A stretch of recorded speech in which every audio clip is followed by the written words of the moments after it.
ખેતર એક બીજું છે, એમાં ટામેટી એમ કરી છે. ટામેટીની વેરાયટી 1057 છે. ટામેટા બી સારા છે, પણ હાલ ચાલો એટલે કહેવાના મતલબમાં એને સારી જાતથી, પણ આ કેવું કે થોડું ઠંડીને હિસાબે થોડું કોકડવા જેવું લાગેલું છે, પણ ટામેટા બી સારા એવા લાગેલા છે.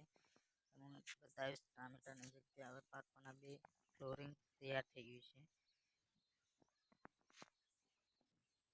આ મારું ખેતર છે એક બીજું ટામેટી છે. સામે આ પાછળ દેખાય છે ને સરોવર છે અમારો, અને આ જોડેવાળા ખેતરમાં અમે હવે વાવેતર કરવાના છે મરચીની. એટલે હમણાં આપણે તમને નર્સરીનો એક વિડીયો મેં બનાવ્યો છે ઓલરેડી, તમને હું પછી બતાવીશ. એ બી મરચીનું રોપવાનું ને તૈયાર કરી દઈશું. ત્યારે કેળી બેડી તૈયાર છે, ખાલી ખાતર અમારે નાખવાનું બાકી છે. અને આ અમારી ટામેટી આમ કહેવાના મતલબ સારી છે, કોઈ એનું એટલું બધું પેલું નહીં, ખાલી કોકડવો આવી ગયો. એટલે કેવું કે પેલું કહેવાનો મતલબ ઠંડી પડે ને ઠંડીની હિસાબે થોડો કોકડવો છે. બાકી ટામેટા હવે પાકવાના બી તૈયાર થઈ જાય પાકી, એટલે હજુ મતલબ વેણ્યા નથી, ધીરે ધીરે પેલી કરશે. તમને હું ટામેટા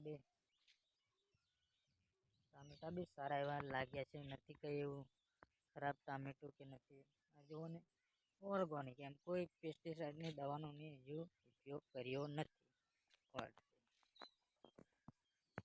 ખેતરમાં હું આવી ગયો છું, અને આપણા ખેતરમાં એક ખાલી બેડમ તો કહેવાના મતલબ સ્ટ્રોબેરી કરી છે. સ્ટ્રોબેરી હું તમને બતાવીશ કે કેવી સ્ટ્રોબેરી.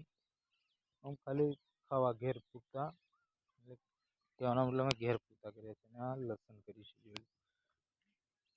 લસણ તમને જોવા મળે છે ને, આ લસણ છે ખેતરમાં, આ પાટલો ભાગને આ ખાલી અમે સ્ટ્રોબેરી કરી છે. સ્ટ્રોબેરી આ એનો છોડ છે. હા, જોઈ લો અહીંયા લાગેલી છે. હું તમને નોનું ખાલી એમથી આ જોઈ લો. આ છે ને સ્ટ્રોબેરી, આને કહેવાય સ્ટ્રોબેરી. જોઈ લો, તમને નજીકથી બતાવીશ તો આને સ્ટ્રોબેરી કહેવાય.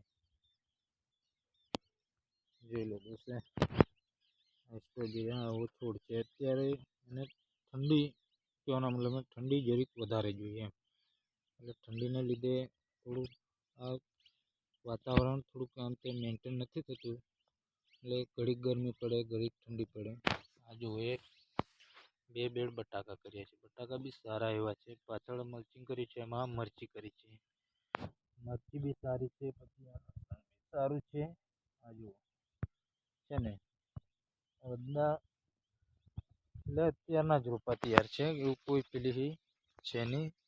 આપણે પેલી ગ્રીન હાઉસ નર્સરીમાંથી જ લાવીને મેર કરીએ છીએ. અમે પોતાના ઘર ઉછેરીએ છીએ અને ત્યાંથી લાવીને અમે કરીએ બી છે હાલમાં. અને જોડે તમને હું ખેતર બતાવીશ.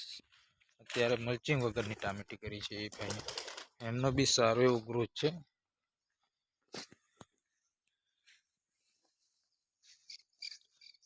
આ જો આખું ખેતર મલ્ચિંગ વગર કરી છે. ટામેટી સારું એવી છે. આપણે નર્સરી પરથી રોપા લાવીને કર્યા છે. એમને જો કેટલું મસ્ત લાગે.